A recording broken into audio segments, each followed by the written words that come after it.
I bought a used car from my daughter-in-law's mother, but the GPS had a saved address named Residence. I just figured she forgot to erase it. Curious, I drove there. The road led to a lookout point on the mountain. An old man was waiting for me. He looked me in the eyes and said something that would change my life forever. But before we get to that moment, I need to tell you who I was. Because the woman who went up that mountain was not the same one who came down. My name is Elda. I'm 63 years old, and for the last 5 years I've been a shadow of myself. I don't know when I stopped living exactly. Maybe it was the day I buried my husband, or maybe it was later when I realized the house stayed silent even when I was screaming on the inside. The truth is, it doesn't matter when it started. What matters is that it reached a point where waking up and going to bed felt exactly the same. Empty, automatic, meaningless. My days were all identical. I'd get up at 6 in the morning without an alarm because my body had already forgotten how to sleep peacefully. I'd make coffee just for myself. I'd drink my cup in the same chair as always, staring at the same wall as always. Then came breakfast. After that, television. Shows I didn't care about. Voices of people I didn't know, filling the silence I was too afraid to face. In the afternoons, I'd sometimes go to the supermarket. I'd buy the same things. I'd greet the same people. I'd return home. And just like that, one day after another life slipped through my fingers like sand. My children called on Sundays. They always asked the same thing. "How are you, Mom?" And I always answered the same way. "Fine, honey, just plugging along." But the truth is, I wasn't plugging along anywhere. I was stuck, frozen in time, as if my life had ended the day he left and I just hadn't realized it yet.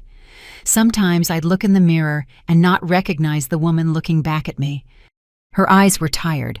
Her mouth had forgotten how to truly smile. That woman was me, but at the same time, she wasn't. She was what was left of me after so much time of just existing. I didn't have any close friends. Well, I had acquaintances, people I exchanged greetings with on the street or at church, but no one who really knew me. No one I could call at 3 in the morning and tell them I felt lost. I had stopped cultivating friendships years ago, first because taking care of my sick husband consumed all my time, afterward because I simply had no energy, and then because I got used to the loneliness. I became an expert in it, so much so that it started to feel more comfortable than company. My daughter-in-law Marlene was one of the few people who still tried to get close. She'd visit me every 2 weeks, always with an excuse. "I was passing by and thought I'd bring you these cookies." Or, "I was nearby and wanted to see how you were." I knew she wasn't just passing by. I knew she came because she was worried about me. And although I never told her, I thanked her silently.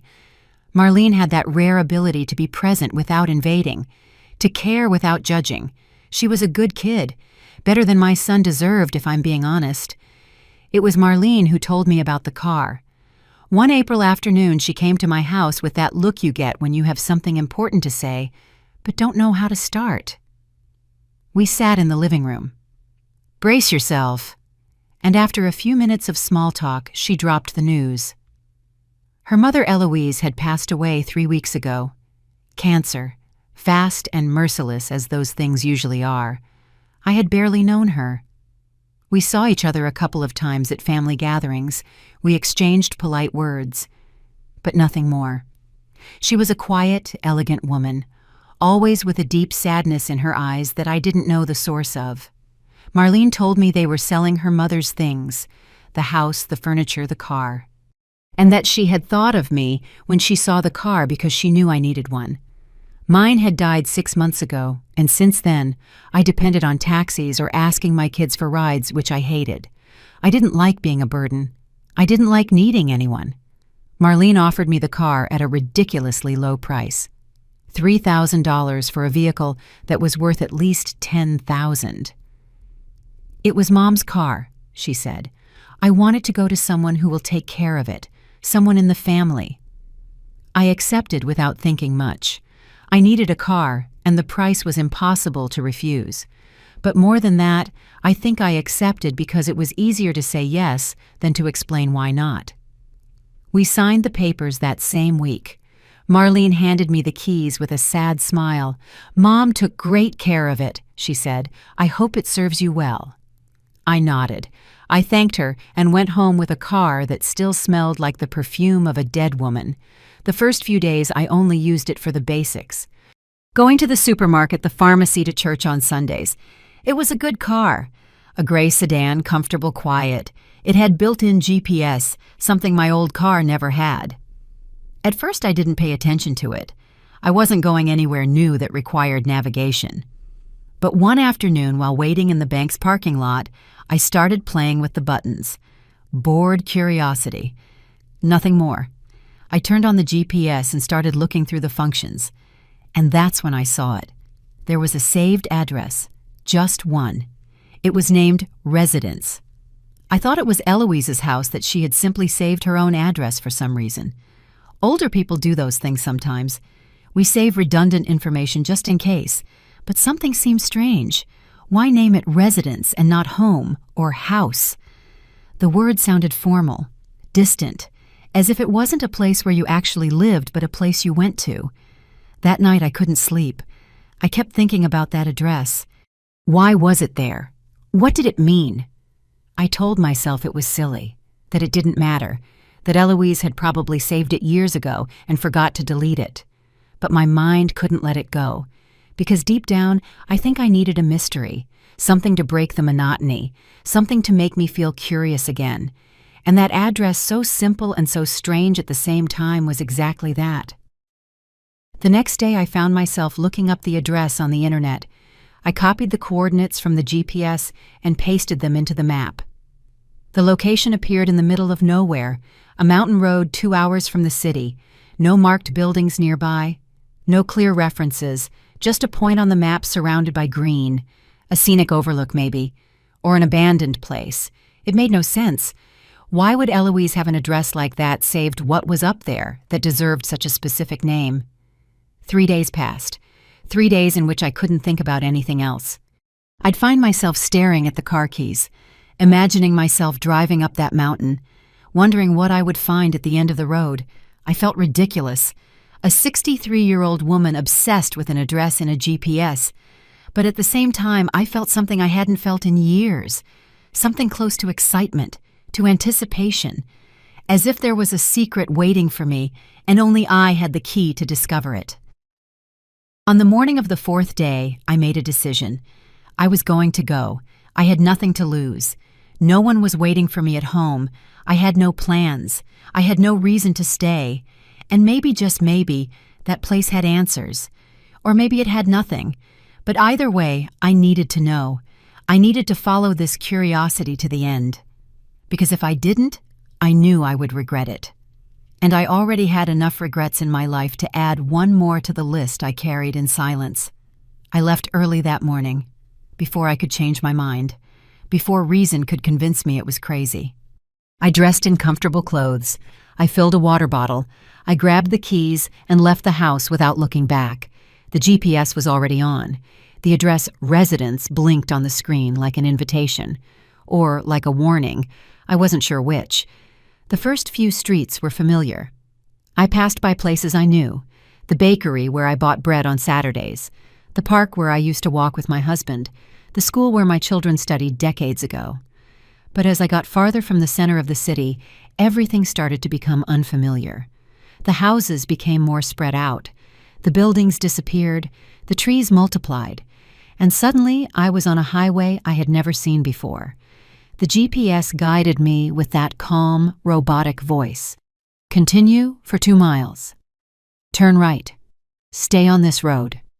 I obeyed without thinking.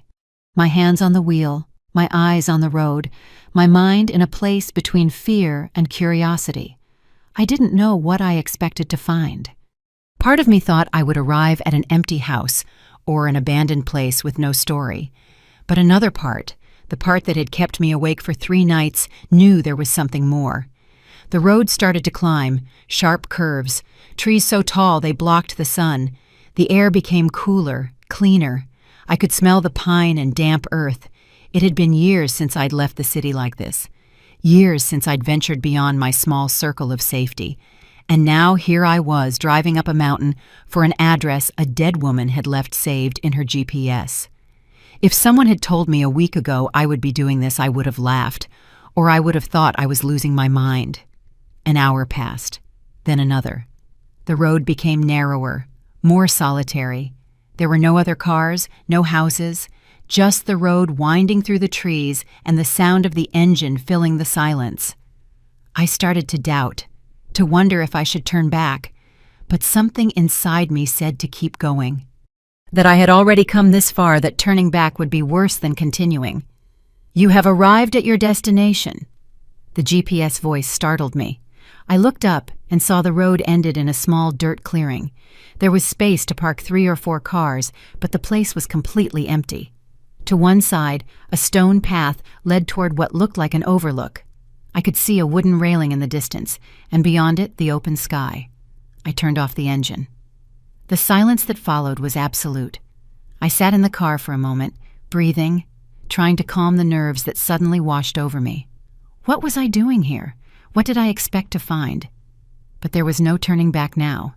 I had driven 2 hours to get to this place. I couldn't leave without at least seeing what was there. I opened the door and got out. The cold mountain air hit my face. I wrapped my sweater tighter around me and walked toward the path. My footsteps crunched on the loose stones. The wind moved the branches of the trees, creating a constant whisper.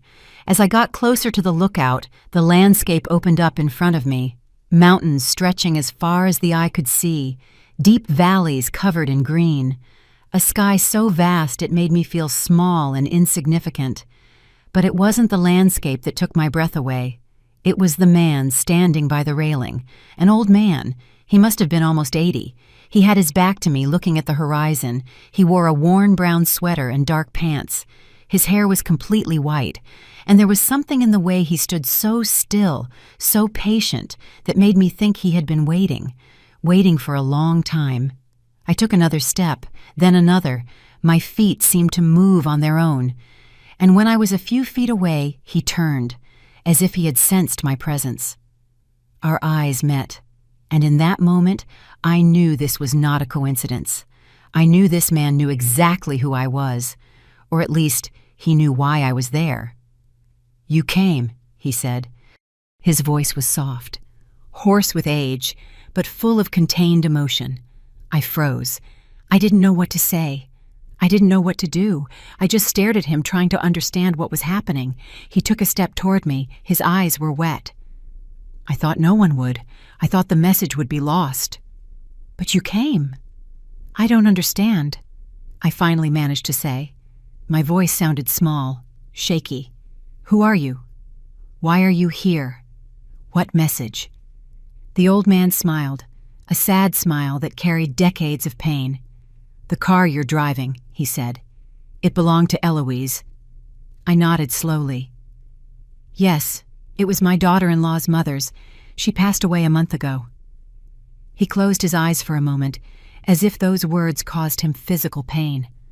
"I know," he murmured. "I knew the moment she stopped coming." My mind was racing, trying to connect the dots. "You knew her," I said. It wasn't a question. It was a statement. He nodded. "I knew her my whole life, since we were children. And I loved her every day of those years, even when she wasn't here, even when I thought I would never see her again." There was something in the way he said it that broke my heart. I could feel the weight of those words, the pain of a whole life spent waiting. "Why did she leave the address in the GPS?" I asked. The old man turned back toward the horizon. "Because Eloise knew someone would find it. Someone curious, someone who couldn't leave a mystery unsolved. She told me once that if anything happened to her, she would leave a clue, so that I would know she never forgot me, so that someone would come and tell me she thought of me until the end." I felt a lump in my throat. I didn't know him. I didn't know his story. But I could feel the enormity of what I was hearing. This man had been waiting here, waiting for a sign, waiting for someone to follow the trail Eloise had left. And I had been that person. I had followed my curiosity to this place. And now I was standing in front of a love that had survived decades of separation. "What's your name?" I asked softly. He looked at me with those tired but vibrant eyes. "Moses," he said. "My name is Moses, and you must be someone special to have followed that path. Not many people would have." I shook my head. "I'm not special. I'm just a bored old woman who had nothing better to do." He smiled again. "That's what we all say when we do something brave. But the truth is, coming here took courage. More than you think." We stood in silence for a moment, both of us looking at the horizon. Two strangers united by the last wish of a woman who was gone. I didn't know what to say. I didn't know how to process all of this, but I felt something changing inside me. Something that had been dormant for years was starting to wake up. And it had all started with a simple address and a GPS, with a mystery I couldn't ignore, with a curiosity that brought me here. "Tell me, I want to know who Eloise was to you. I want to understand why this place was so important." Moses took a deep breath, and with a voice that trembled between memory and pain, he began to speak. And I, a woman who had stopped listening to stories years ago, stood there listening to every word, feeling every emotion, living every moment of a love that never died. "I met Eloise when we were 8 years old," Moses began. His voice softened as he spoke, as if each word was a treasure saved for too long. "We were neighbors. Our houses were right next to each other in a small town 2 hours from here. She was the most beautiful girl I had ever seen. She had long dark hair, always in a braid. And those eyes, God, those eyes could see right into your soul." He paused for a moment, lost in the memory. I said nothing. I just waited. The wind moved his white hair, and he seemed to be seeing something I couldn't see, something that existed only in his memory. "We were inseparable," he continued. "We played together every day. We grew up together. And when we turned 16, I knew I loved her. Not in the way a child loves, but in the way a man loves a woman, completely. Without reservations, without doubts. And her," I asked softly, "did she love you?" Moses nodded with a smile that was pure pain and pure joy at the same time. "Yes, she told me in this exact spot. We were 17. I brought her here on my old motorcycle. We rode up the mountain at sunset, and when we reached this lookout, she took my hand and told me she wanted to spend the rest of her life with me. That no matter what happened, it would always be us." "What happened then?" I asked, though I already knew the answer would be painful. Moses clenched his jaw. "Our families happened. My family was poor, very poor. I worked in the fields with my father. We barely had enough to eat. Eloise's family was different. Her father owned land. They had money. They had a name. And when we got engaged in secret, when I asked her to marry me, everything fell apart." He stepped away from the railing and walked a few steps. I followed him silently. "Her father found out," he continued. "I don't know how, but he knew. And he came to my house one night. He told my father that if I kept seeing Eloise, he would take away the land we rented. He would leave us on the street.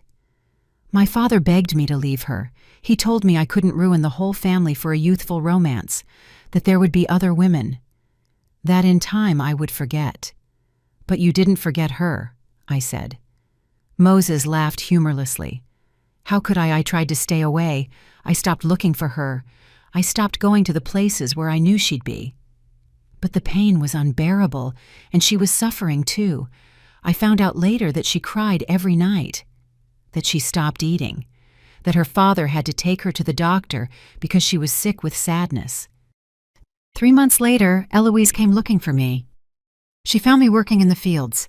She told me she couldn't take it anymore, that she would die if we weren't together. And God forgive me, I was weak. I loved her too much to let her go, so we started seeing each other in secret. Here, in this place, it was our refuge, our separate world. We'd come up the mountain whenever we could, sometimes just for an hour. Sometimes we'd stay until dawn, and at this lookout we were free. It was just us. How long did that last? I asked. Moses looked at the sky. 2 years. 2 stolen years. 2 years of lies and hiding and constant fear. But they were also the 2 happiest years of my life. Because I had her, even if it was in secret, even if it was only in this place. I had her, and that was enough. But it didn't last forever, I said quietly. He shook his head. No. One afternoon, Eloise's brother followed us. He found us here. He told his father. And this time, her father didn't come to threaten me. He just took Eloise away. He sent her to live with an aunt and uncle in another city. Took her away from me overnight. No goodbyes, no explanations. One day she was here, and the next she was gone. I felt my heart squeeze. You couldn't contact her. Moses wiped his eyes with the back of his hand. I tried. I wrote letters. They were all returned unopened. I went to the city where she was. Her uncle chased me off with a rifle. They told me if I ever came near her again, they'd put me in jail. That they'd make something up if they had to. That I had to forget her and move on with my life. But you kept coming here, I said, looking around the empty lookout. Moses nodded. Every week, for 40 years. I came here every Sunday. At first I came because I hoped she would come back, because I thought she'd find a way to return to me. But months passed, then years, and she never came back. I found out she had gotten married, that she had children, that she had built a life without me. Did you ever marry? I asked, though I already knew the answer. He shook his head slowly. I couldn't. I tried to date other women. My family pressured me. My friends told me I was a fool, that I was wasting my life waiting for someone who would never return. And they were right. I was a fool. But I couldn't help it, because every time I tried to kiss another woman, I saw Eloise's face. Every time I tried to love someone else, my heart reminded me it already belonged to someone. So you just kept coming here, I said.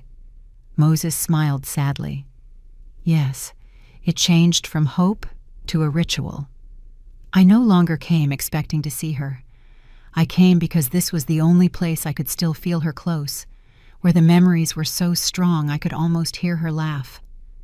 I could almost feel her hand in mine. This place became my church, my confession, my refuge. We fell silent. I didn't know what to say in the face of so much pain, of an entire life dedicated to an impossible love. Moses walked back to the railing and looked out over the valley. 6 months ago, he said, something extraordinary happened. I was here on a Sunday morning as always, and I heard a car coming up the road. I didn't think anything of it. Sometimes hikers come by, but when the car parked and the door opened, I saw her. It was her. Eloise. After 40 years, she was standing right there, looking at me, and I couldn't move. I couldn't breathe. She came, I whispered. Moses nodded, tears streaming down his cheeks. She walked toward me. She was no longer the 17-year-old girl I had loved. She was an older woman, with gray hair, with wrinkles, but her eyes were still the same, and when she spoke to me, it was as if not a single day had passed. Moses, she said, forgive me for taking so long. Forgive me for not being braver. I hugged her like I had dreamed of doing for 40 years, and we cried. We both cried like children, all the unsaid words, all the lives we didn't live together. All the lost time. It all came out in that embrace. She told me she never stopped loving me, that she thought of me every day of her life, that her marriage had been arranged, that she had been a good wife and a good mother, but her heart never belonged to her husband. It was always mine. Why did she come back after so much time? I asked. Moses took a deep breath. Because she was sick, cancer. The doctors gave her 6 months. And she decided she couldn't die without seeing me one last time, without telling me she always loved me, without saying goodbye in this place where it all began. We came here every week after that. Moses continued, his voice breaking. Every Sunday, just like we used to when we were young. She would drive from the city. I would drive up in my old truck. And we would meet here in our place. We talked for hours about everything we had lived through separately, about the children she had, about the jobs I had held, about the dreams that never came true, about the life that should have been ours. He sat on the ground near the railing. I followed, sitting beside him. The wind blew softly, and the sun began to set on the horizon. "We didn't have much time," Moses said. "We knew it. Every week that passed, she was weaker, paler. The cancer was consuming her, but she never missed. Not one Sunday, even when she could barely walk, even when the pain was terrible. She came, because these moments were all we had." I asked her if she regretted her life, marrying another man, not fighting harder for us. She looked at me with those tired eyes and told me no.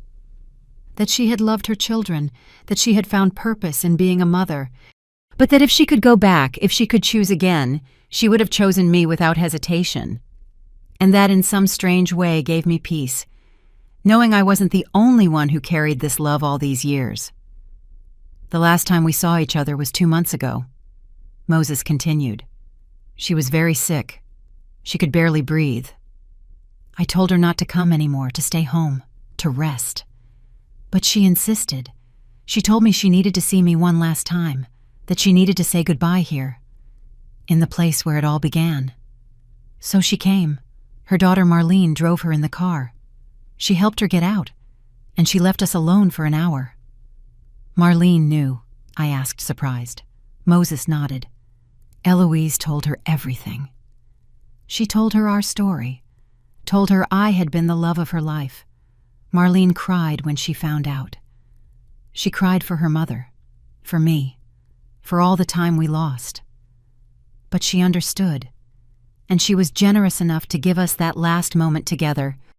"We sat right here," Moses said, pointing to the exact spot where we were. Eloise rested her head on my shoulder. I held her, and we stayed like that in silence, watching the sunset. We didn't need words. We had talked enough during those 6 months. We had already said everything. We just wanted to be together, to feel each other's presence, to memorize that moment because we knew it would be the last. When the sun had completely set, she lifted her head. She looked me in the eyes, and she told me something I will never forget. "Moses," she said, "I am leaving, but I want you to know that these last few months were the greatest gift of my life. You gave me more love in 6 months than I received in 40 years. And even though we couldn't have the life we dreamed of, we had this. We had this place. We had these moments. And that is enough."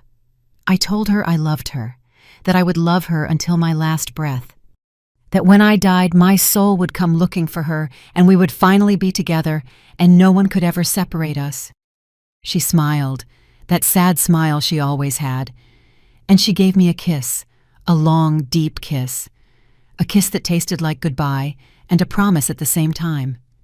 Then she told me something strange. She said she had left a clue, a sign, that someone would come eventually, someone who would find the address saved in her GPS. And that person would bring me a message. I didn't understand at the time. I didn't think it was important. I just thought it was the pain talking, that the medication was confusing her, but I played along. I told her I would wait, that I would be here every Sunday as always, waiting. Marlene came back for her, helped her walk to the car. Eloise turned around one last time. She looked at me, and she raised her hand in farewell. I raised mine too. And that's how we said goodbye. No screaming, no drama. Just 2 people who had loved each other their whole lives finally letting go. She died 3 weeks later. Moses wiped his tears.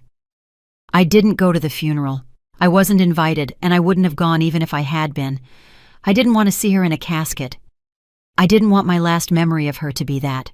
I preferred to remember her here, alive, smiling, with her head on my shoulder watching the sunset.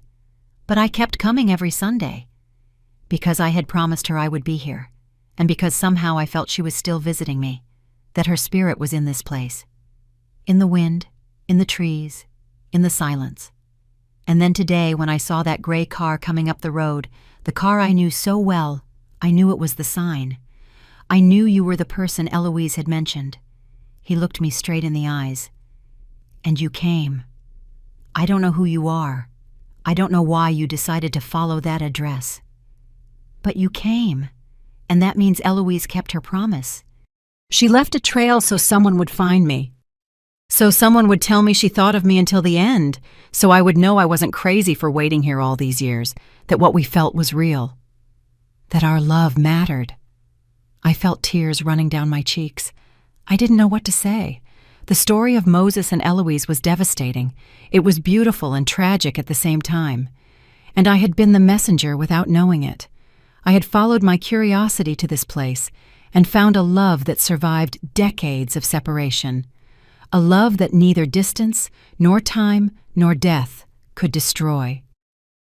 She loved you, I said finally, my voice barely a whisper. She loved you until the end, and she wanted you to know. Moses nodded. He closed his eyes, and for the first time since I met him, I saw peace on his face. Thank you, he said.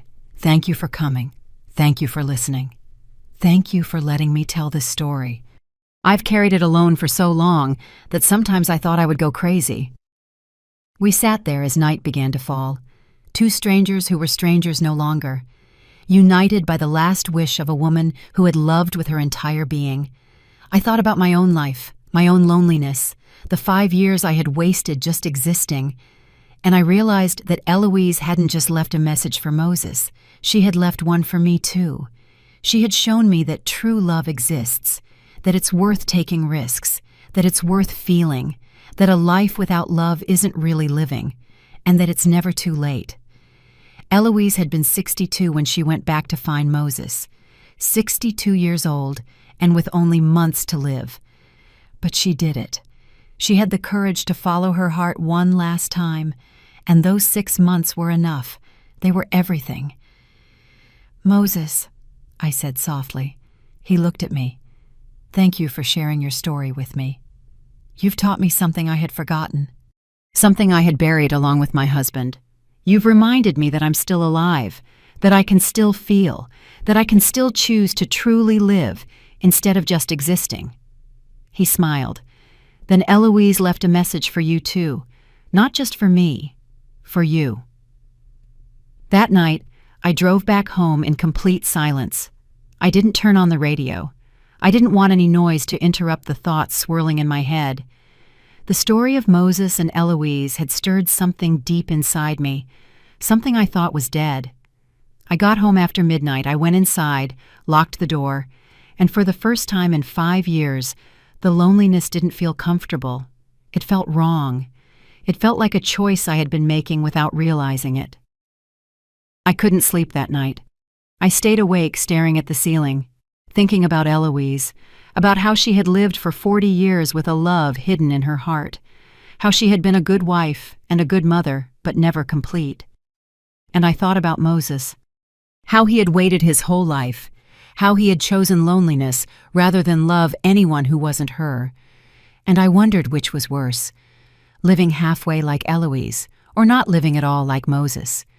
But then I thought about those last 6 months they had together, how Eloise had found the courage to go back, to find him, to tell him the truth before she died.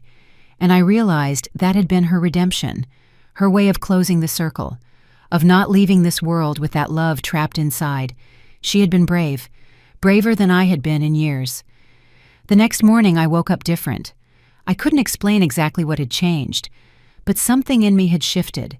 I made coffee as usual, but instead of sitting in my chair staring at the wall, I went out to the patio. I hadn't done that in months. The garden was neglected, the plants half dead, but the sun was shining, the birds were singing, and the fresh air filled my lungs in a way that made me feel alive. I spent the day cleaning, pulling weeds, watering the plants that could still be saved. I worked until my back ached and my hands were dirty with soil, but it felt good. I felt useful. I felt present. When I finished, I sat on the front step and looked at my work. It wasn't much, just a half-rescued garden. But it was something. It was a start. The following Sunday, I did something I hadn't planned. I took the car keys, and I drove back to the mountain. I don't know why I did it. Maybe because I felt the story wasn't over. Or maybe because I wanted to see Moses again, to make sure he was okay. When I got to the lookout, he was there, in the same spot, as if he had never moved. "You came back," he said when he saw me. He didn't seem surprised, just pleased. I walked over to him and stood by his side. "Yes," I said. "I came back."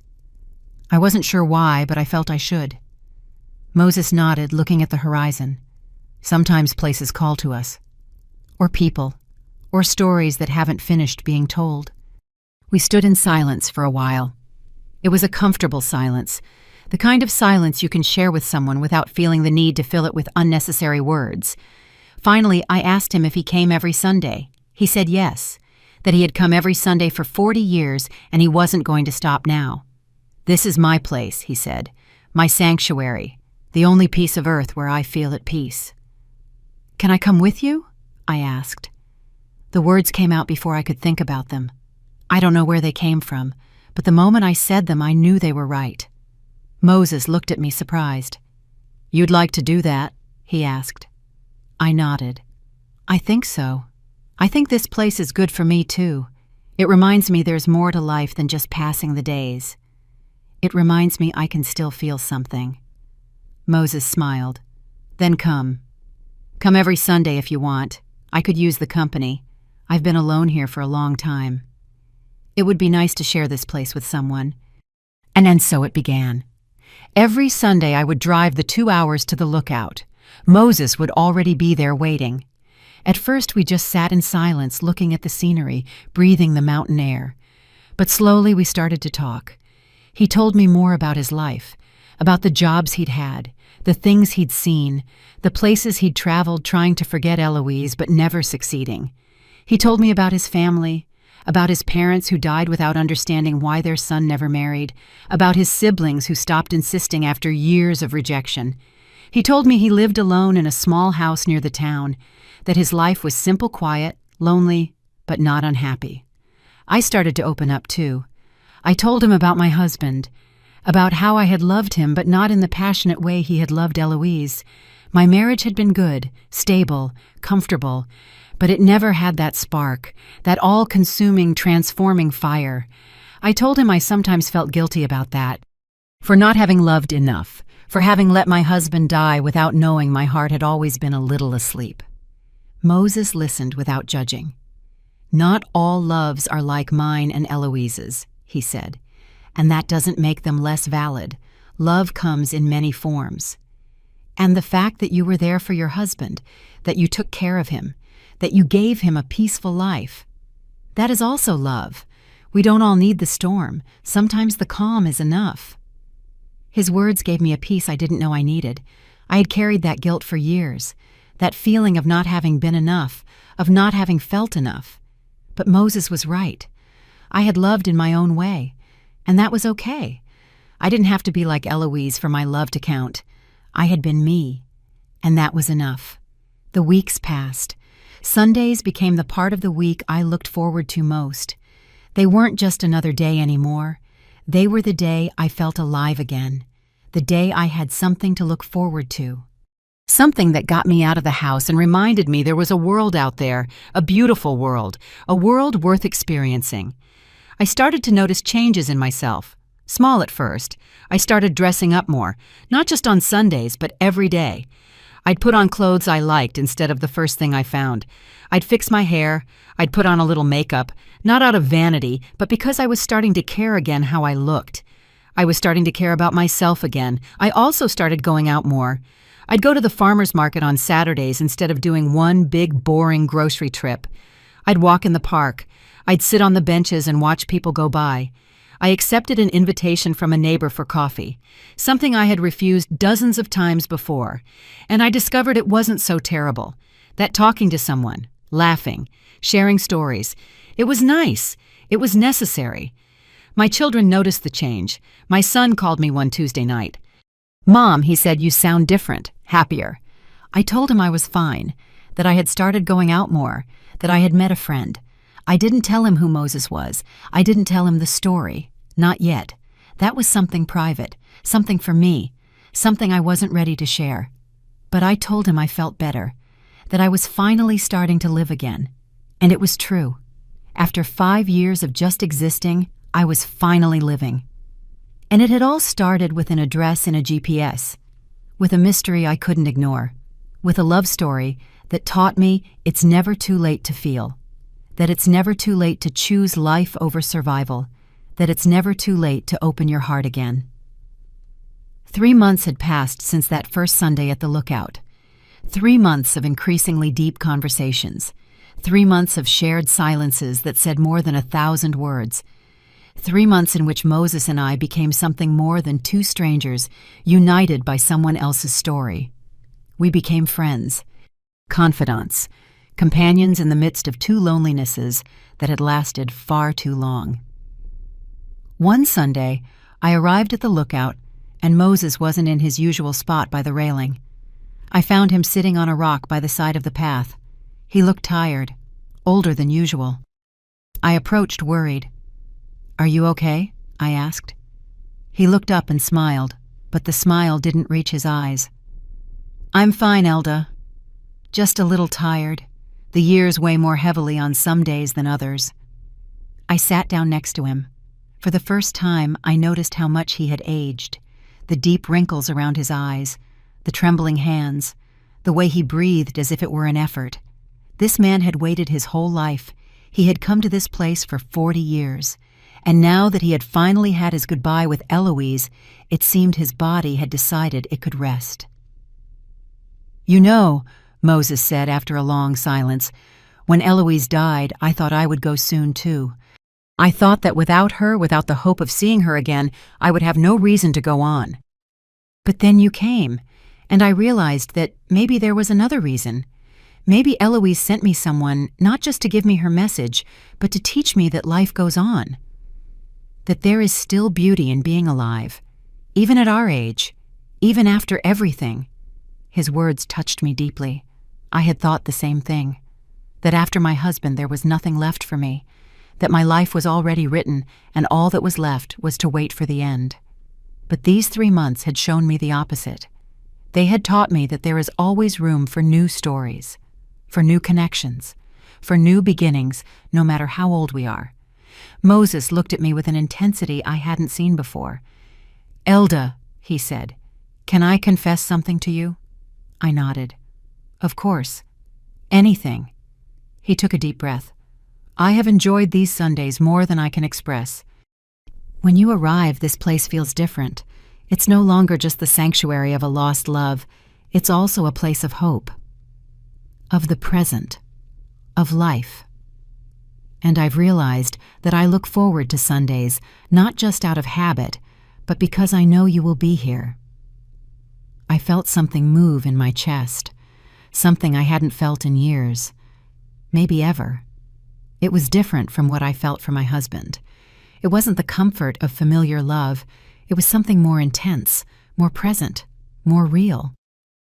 "I look forward to Sundays too," I said in a low voice. "In fact, they're the only thing I look forward to all week. The rest of the days are just time passing until I can come back here, until I can see you again." We looked at each other for a long moment, and in that silence, I understood something that scared and excited me at the same time. I was falling in love, at 63 years old, with a man who was almost 80, a man who had loved another woman his entire life, a man who could probably never love me the way he loved Eloise, but still even knowing all that my heart had decided to feel again. I didn't say anything that day. I didn't confess what was happening inside me. I was afraid of ruining what we had, afraid he wouldn't feel the same, afraid of being ridiculous, an old woman in love like a teenager. But the feeling didn't go away. It grew. It got stronger every Sunday, every conversation, every time our hands brushed by accident and I felt electricity run through my skin. A month later, Moses arrived at the Lookout with something in his hands, a small carved wooden box. He sat next to me and handed it to me. "This was Eloise's," he said. She gave it to me the last time we saw each other. She told me to keep it until I felt the time was right, and I think that time is now." I opened the box with trembling hands. Inside was a carefully folded letter. The paper was old, the ink a bit faded, but the handwriting was clear. Elegant. The handwriting of a woman who knew she was writing her last words. Moses nodded. "Read it. It's for you too." I unfolded the letter, and I began to read. "My dearest Moses, if you are reading this, it's because I am gone, and it's also because someone followed the clue I left. Someone curious, someone brave, someone who needed to find you as much as you needed to be found. I don't know who this person will be, but I know they will come, because the universe is generous with lonely hearts when they are finally ready to open. I want you to know that these last few months with you were the greatest gift of my life. You gave me peace. You gave me closure. You gave me the chance to love you openly one last time.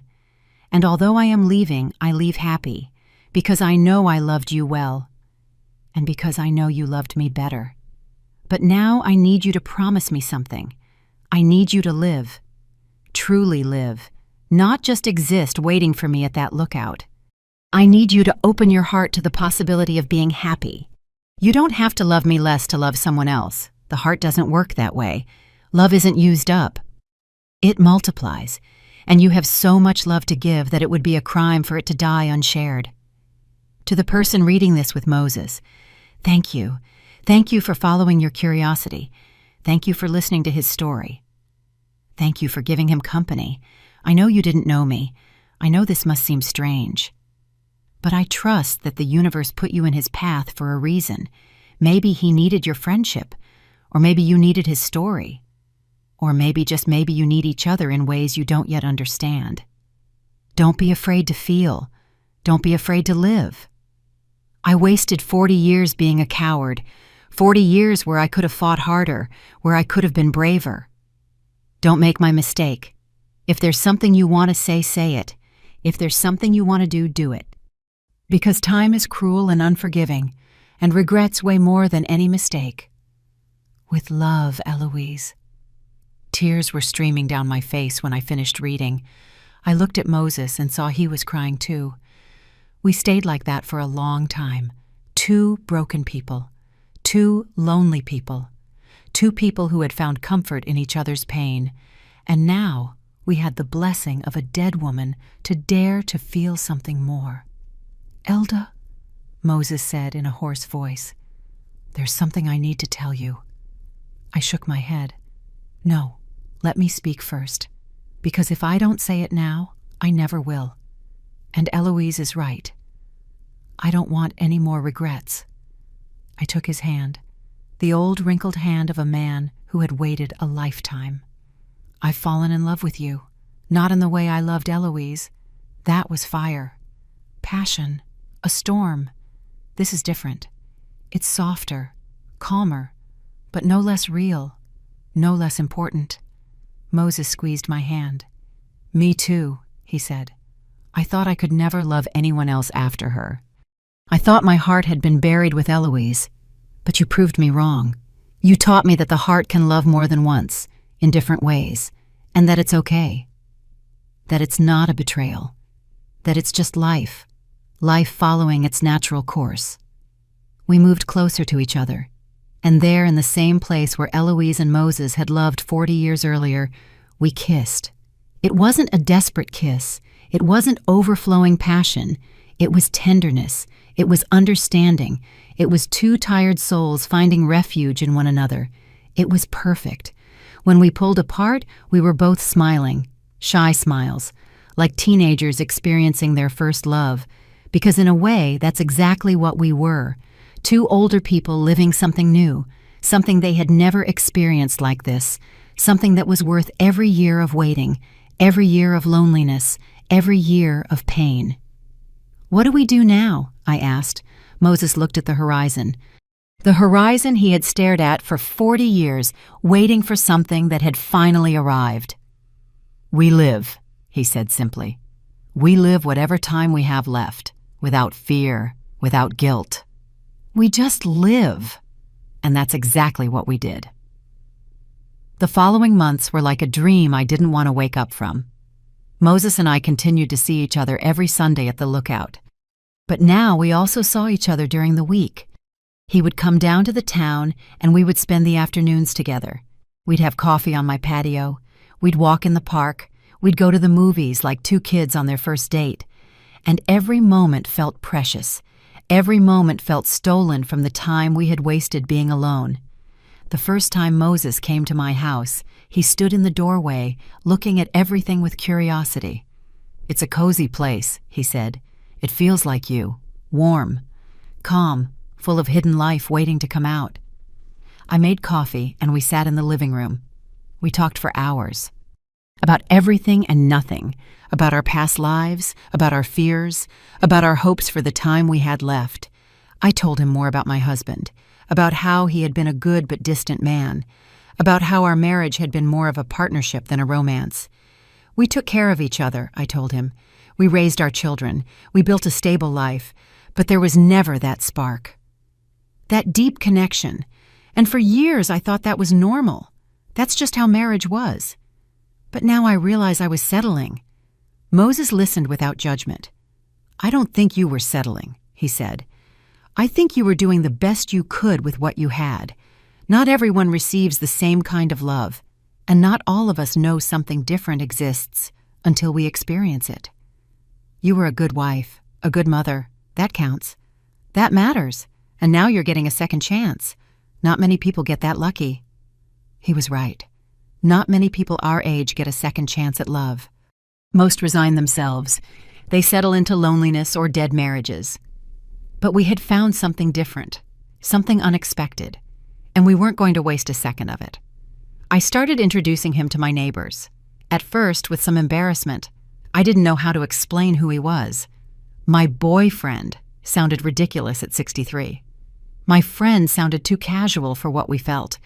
In the end, I would just say, "This is Moses," and I let them draw their own conclusions. Most smiled knowingly. Some were surprised, but no one judged. Or if they did, I didn't care. One afternoon, Marlene came to visit unannounced. She knocked on the door just as Moses and I were on the patio. I opened it and her face showed surprise at seeing an unknown man in my house. "Marlene," I said, "there's someone I want you to meet." We went out to the patio. Moses stood up, and when Marlene saw him, her face changed. First confusion, then recognition, then tears. "You're Moses," she said, her voice breaking. "My mother's Moses," he nodded. "I am, and you must be Marlene. Your mother spoke a lot about you. She told me you were a good daughter, that you took care of her until the end." Marlene put her hands to her mouth. "I can't believe you're together. My mother." She wanted this. She planned all of this. The three of us sat down and I told them the whole story. How I had found the address in the GPS, how I had gone up the mountain, how I met Moses and heard his story, how we had started seeing each other every Sunday, and how we had eventually fallen in love. Marlene cried as she listened. When I finished, she got up and hugged Moses. "Thank you," she said. "Thank you for making my mother happy in her final months. Thank you for loving her as she deserved. And thank you for letting Elda be a part of this. My mother would have been so happy to know you found each other." That her story had this ending. Moses was crying too. "Your mother was the love of my life," he said, "but Elda is my second chance, and I'm going to honor them both by loving her well." After that afternoon, Marlene became our biggest ally. She invited us to eat with her and my son. At first, my son was confused, uncomfortable even. "Mom," he told me in private, "are you sure about this? Are you happy?" I looked him in the eye. "Happier than I've been in years, honey. Moses makes me feel alive again. He reminds me there's still time to experience new things, to feel things I thought I'd never feel again." My son took a deep breath. "Then I'm happy for you, Mom. You deserve to be happy, and if he makes you happy, then he has my blessing." Those words meant more than he could possibly imagine. I didn't need his permission, but I did need to know he understood, that he was supportive, that he wasn't judging me for choosing to live again instead of staying trapped in the past. Sundays at the Lookout became sacred. We no longer went just to remember. We went to create new memories. We'd bring food. We'd stay for hours talking, planning small trips we wanted to take, places we wanted to visit, things we wanted to experience together. We weren't 20. We didn't have the energy of youth, but we had something better. We had the wisdom of knowing that time was precious, that every moment counted. One evening, as we watched the sunset from our favorite spot, Moses took my hand. "Elda," he said, "I've been thinking about something. I want you to move in with me, or I'll move in with you. I don't want to keep wasting days. I want to wake up next to you. I want to have coffee with you every morning. I want to share my life with you for whatever time we have left." My heart sped up. It was a terrifying proposal, living together, at our age, with our ingrained habits, with our quirks. But it was also exciting. It was the promise of no longer being alone, of having constant companionship, of building something together in the time we had left. "Yes," I said without thinking too much. "Yes, I do. I want to wake up next to you. I want to share my life with you." We decided he would move into my house. It was bigger, more comfortable. And it was in the town where I had all my things, my doctors, my familiar places. Moses had no problem with that. He had lived alone for decades. Any place would be better if I was there. We started making plans, imagining what our life together would be like, and every plan filled me with an excitement I hadn't felt in years. My children reacted differently. My older son was happy for me. My younger daughter was skeptical. "Mom," she said on the phone, "you barely know him. What if he turns out to be different when you live together? What if it doesn't work out?" I told her it was a risk I was willing to take, that I had spent 5 years risking nothing, 5 years in a comfort zone that was more like a prison, and that I'd rather try and fail than be left wondering what might have been. The move was simple. Moses didn't have many things: a few boxes of clothes, some books, old photographs, and one special box that held all the letters Eloise had written him when they were young, the ones his family returned unopened but that he had kept for years. He asked me if it bothered me that he brought them, if it made me uncomfortable that he kept those memories. "It doesn't bother me," I said honestly. "Eloise was an important part of your life. I'm not going to ask you to erase that. I'm not competing with her memory. I'm grateful to her, because her love for you and your love for her brought me here. They taught me that true love exists, and they gave me the chance to experience it myself." Moses hugged me tight. "I don't know what I did to deserve you," he said, "but thank you. Thank you for understanding. Thank you for not being afraid of a past I can't change." And the first night Moses slept at my house was strange and wonderful at the same time. We had dinner together, we watched TV, and when it was time for bed, there was a moment of awkwardness. We hadn't talked about sleeping together, about sharing a bed. We were older. Our bodies weren't what they used to be. Our expectations were different. But when we turned off the lights and got into bed, he simply took my hand, and we fell asleep, just like that, holding hands like two children afraid of the dark. And it was perfect, because we didn't need more than that. We just needed to know we weren't alone, that someone was there, someone who understood us, someone who accepted us with our wounds and our scars. I woke up in the middle of the night and watched him sleep, his steady breathing, his relaxed face, and I felt a gratitude so deep it almost hurt. Gratitude for having followed that address in the GPS, gratitude for having been curious enough, brave enough, gratitude for Eloise and her final gift, and gratitude for this man sleeping beside me, this man who had taught me that it's never too late to live again. Living with Moses turned out to be easier than I imagined. We got used to each other with surprising ease. He would get up early and make the coffee. I would make breakfast. We'd spend the mornings reading the newspaper together on the patio. The afternoons we dedicated to walking around the neighborhood or just being at home enjoying each other's company. And the evenings we spent talking until sleep overcame us. Not everything was perfect. We had our differences. He was tidier than me. I was more impulsive than him. Sometimes we argued about silly things, how to fold the towels or what temperature to set the air conditioning. But even those arguments had something beautiful about them, because they meant we were building a life together, that we were learning to compromise, to negotiate, to find a middle ground. One morning, 2 months after he moved in, Moses woke up coughing. At first I didn't think much of it. It was just a cough. Probably a cold. But the days passed and the cough didn't get better. It got worse. He got tired easily. He lost his appetite. And one night as we were sleeping, I heard him struggling to breathe. That scared me. The next morning, I forced him to go to the doctor. The tests took 2 weeks. 2 weeks of uncertainty, of silent fear, of sleepless nights imagining the worst. Moses tried to stay calm, to act like nothing was wrong.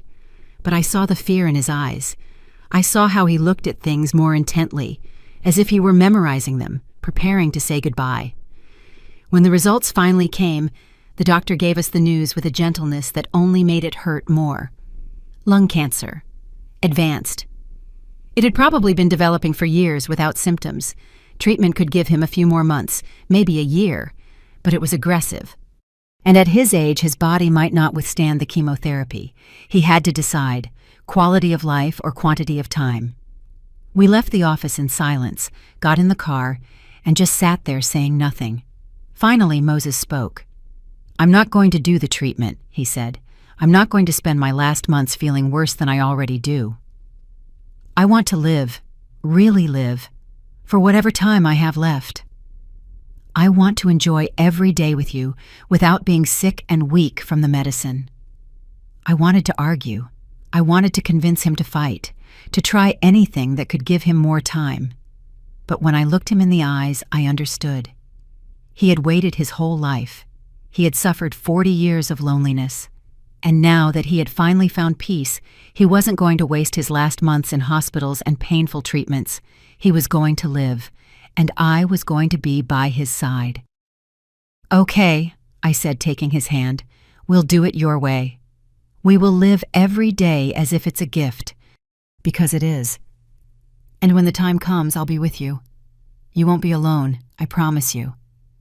Moses squeezed my hand, tears in his eyes. "Thank you, Elda. Thank you for understanding. Thank you for not making me fight a battle I don't want to fight. Thank you for just being here." The next few months were the most intense of my life. Knowing that time was limited, every moment became precious. We did all the things we had planned. We went to the beach, something neither of us had done in years. We sat on the sand watching the ocean for hours, feeling the sun on our skin, listening to the waves, living fully. We visited nearby towns neither of us knew. We ate at new restaurants. We tried foods we had never tried. We bought ice cream and ate it walking through the park like kids. We went to the theater, to museums, to concerts. We did everything Moses's body allowed. And when he was too tired to go out, we stayed home, watching movies, reading, just being together. Every Sunday we continued to go up to the lookout. Even when Moses could barely walk, even when he had to stop every few steps to catch his breath, he insisted on going. "This place is sacred," he'd tell me. "This is where I loved Eloise. This is where I met you. This is where my life made sense. I want to come until I can't anymore." And so we did. Until the very last Sunday, he was able to go up. That day, sitting in our favorite spot, Moses told me something I'll never forget. "Elda," he said, "I want you to know that these last few months have been the happiest of my life. Yes, I loved Eloise with all my soul. And yes, I waited for her for decades. But what I have with you is different. It's real.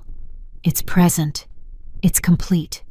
And I wouldn't trade a single day of this time together for anything in the world." I cried when I heard him say that, because I felt the same way. These months with Moses had been more meaningful than entire years of my previous life.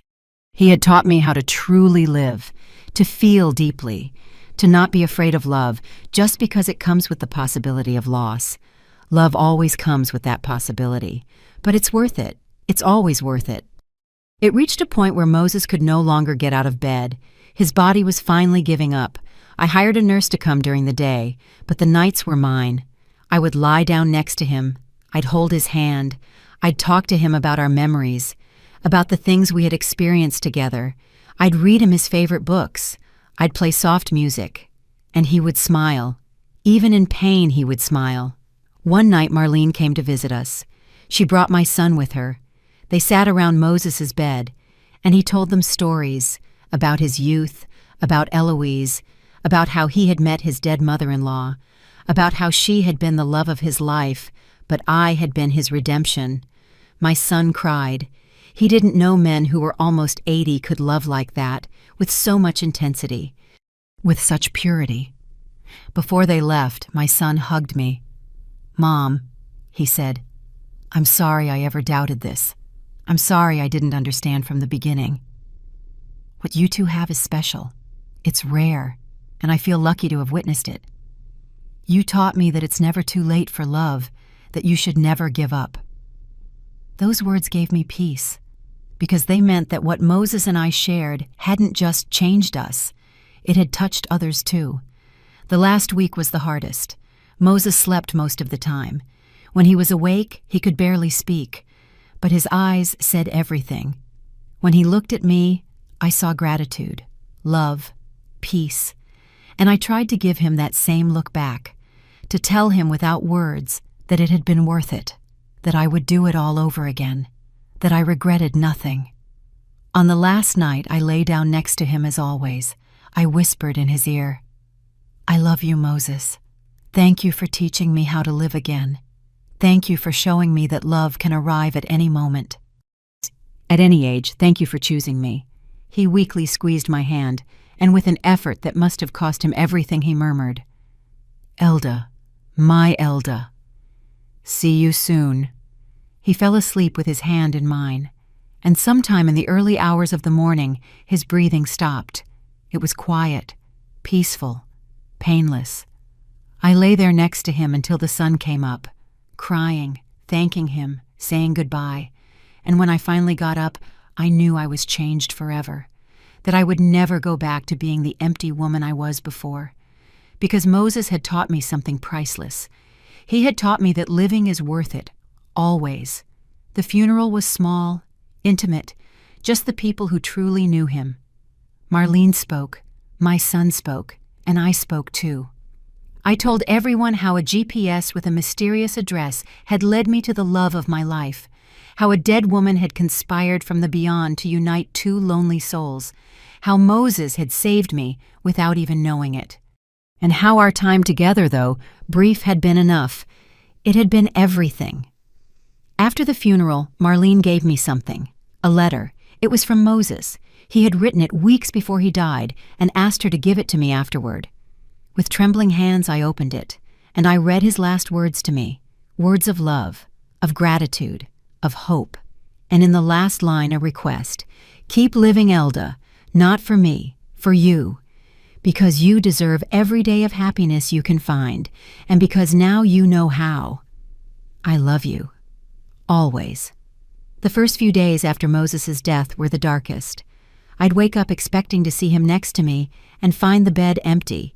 I'd make coffee for 2 out of habit, and then remember I was alone again. The house felt too big, too quiet, and for a moment I was afraid of falling back into that void I had lived in for 5 years, that place where I only existed without really living. But something was different this time. The pain I felt wasn't the same dull gray pain I had felt when my husband died. This pain was sharp, intense, alive, and even though it hurt, it also reminded me that I had loved, that I had felt, that I had lived something real and profound, and that in some strange way gave me comfort, because it meant Moses had left a mark on me, a mark that would never be erased. Marlene came to see me every couple of days. She brought me food, she sat with me, she let me cry without trying to comfort me with empty words. She was just there, and her presence was enough. One day, she brought me a box. "This was in my mother's things," she said. "I think you'll want to see it." I opened the box, and inside I found a photo album. Photos of Eloise and Moses when they were young, at the lookout, smiling, hugging, in love. I cried looking at those photos, but they weren't tears of sadness. They were tears of gratitude, because those images showed me something beautiful, They showed me their love had been real, that it had been worth it, and that even though they couldn't be together, even though life separated them for decades, they found each other again in the end. And that ending, though brief, had been enough. It had been everything they needed. On the last page of the album, there was a different photo. It was recent.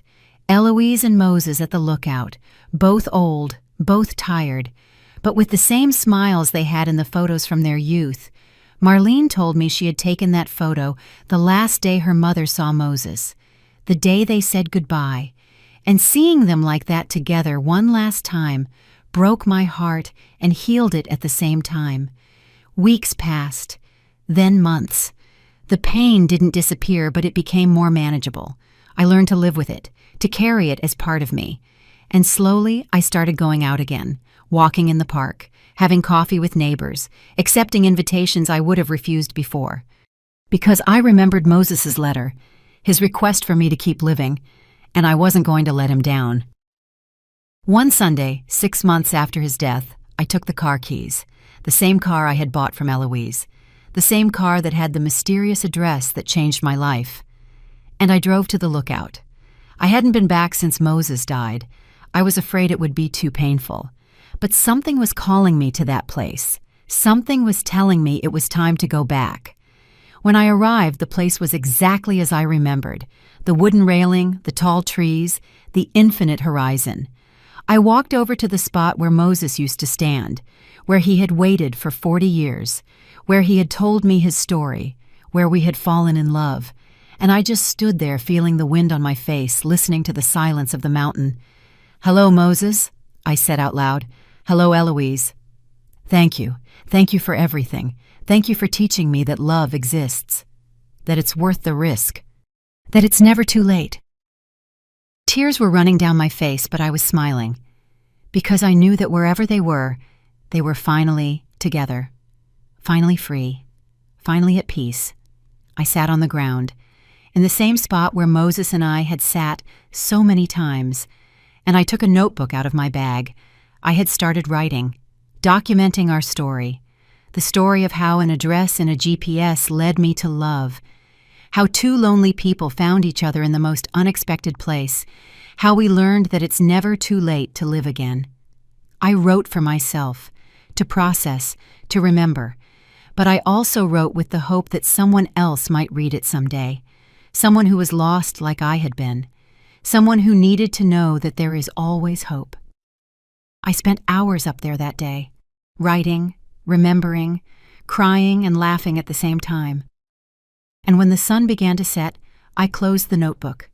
I stood up, and I spoke to the horizon one last time. "I'm going to live, Moses, like you asked. I'm going to live every day I have left. For me, for you, for Eloise, for everyone who didn't get the chance we had." I drove down the mountain with my heart lighter than it had been in months. And when I got home, instead of locking myself in, I went out. I walked around the neighborhood. I greeted people. I accepted a neighbor's invitation for dinner. And that night, for the first time since Moses died, I went to sleep without that crushing weight on my chest. I went to sleep with hope. The following months were transformative. I joined a book club. I started painting classes, something I had always wanted to do but never dared. I traveled alone for the first time in my life. I went to the town where Eloise was born. I visited the places she and Moses had loved, and in every place I felt their presence. I felt they were guiding me, encouraging me to keep going. I met new people. I made friends. Women my age who were also learning to live again after losses. We'd get together on Thursdays for tea and to share stories, and I would tell them mine, the story of the GPS, of the lookout, of Moses and Eloise, and they all cried. They all told me it was the most beautiful story they had ever heard, that it gave them hope, that it reminded them it's never too late. A year after Moses's death, I went back to the lookout. This time, I didn't go alone. I brought Marlene. I brought my children. I brought my friends from the book club, and there, facing that infinite horizon, I read the entire story aloud. Everything I had written, everything I had lived. And when I finished, everyone was crying. But they were good tears, tears of hope, of inspiration, of gratitude. Marlene hugged me tight. "Thank you, Elda," she said. "Thank you for loving Moses. Thank you for honoring my mother's memory. Thank you for showing that love has no age, that it's never too late to start over." My son hugged me too. "I'm proud of you, Mom," he said. "You've taught me more in these last 2 years than in my whole life. You taught me to be brave, to not be afraid to feel, to really live." Those words filled me with a deep joy, because they meant my story hadn't just changed me. It had touched others. It had inspired. It had taught. And that was exactly what Eloise had wanted. That's why she left that address in the GPS. Not just so Moses would know she loved him until the end, but to create a chain of love, of hope, of transformation. Today I am 65 years old. It's been 2 years since I bought that car. 2 years since I followed my curiosity up a mountain. 2 years since I met Moses. And even though he is gone, his impact on my life is still immense. He changed me. He saved me. He taught me how to live. I am no longer the empty woman who just existed. Now I am someone who lives fully, who feels deeply, who is not afraid to take risks, who knows that love can come at any moment, at any age, in any form, and that it is always, always worth it. I still go up to the lookout every Sunday. It's my ritual, my way of honoring Moses and Eloise, my way of reminding myself that I must keep living. And every time I'm up there looking at that infinite horizon, I feel them with me, guiding me, protecting me, reminding me that life is a gift, that every day counts, that it's never too late. And if I could give one piece of advice to anyone reading this, to someone who feels lost, empty, resigned, I would tell you this: follow your curiosity, dare to explore, dare to feel, because you never know where a simple address saved in a GPS might lead you. You never know what story is waiting for you at the end of the road. You never know when life is going to give you a second chance. And when that chance comes, take it. Don't be afraid. Don't hesitate. Don't settle for just existing. Live. Live completely. Live with no regrets. Because in the end, the only thing that matters is the love you gave and the love you received, the experiences you lived, the people you touched, and the moments you dared to feel fully. This was my story. The story of how a mysterious address led me to love, led me to myself, led me to the life I should have been living all along. And I hope my story inspires you to find yours, to follow your own path, to dare to live fully. Because we all deserve that chance. We all deserve love. We all deserve to feel alive, no matter our age, no matter our past, no matter what. It's never too late. Remember that. It is never too late.